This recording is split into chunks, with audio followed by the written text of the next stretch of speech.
Yeni Bakı-Laçın reysi fəaliyyətə başlayır. Böyük qayıdış proqramı çərçivəsində işğaldan azad olunmuş ərazilərdə məskunlaşan vətəndaşların keyfiyyətli nəqliyyat xidmətləri ilə təmin olunması məqsədi ilə Azərbaycan Yerüstü Nəqliyyat Agentliyi tərəfindən yeni Bakı-Laçın müntəzəm avtobus reysi təşkil edilir.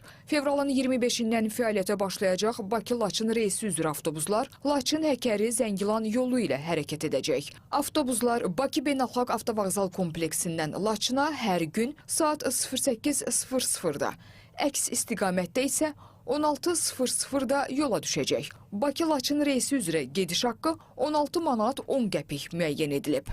Marşrut üzrə Aralıq məntəqəsi Zəngilan rayonunun Ağalı kəndi təyin olunub. Aralıq məntəqə üzrə gediş haqqı 13 manat 80 qəpik müəyyən edilib. Qeyd edək ki, hazırda sərnişinlər Laçına səfər etmək üçün Bakı-Xankəndi-Laçın müntəzəm avtobus reysindən istifadə edirlər. Yeni Bakı-Laçın reysi istifadəyə verildikdən sonra Bakı-Xankəndi-Laçın reysi artıq Bakı-Şuşa reysi kimi fəaliyyət göstərəcək və son məntəqə Şuşa şəhəri təyin ediləcək. Bakı-Şuşa müntəzəm avtobus reysi hazırda olduğu kimi gündə 2 dəfə həyata keçiriləcək.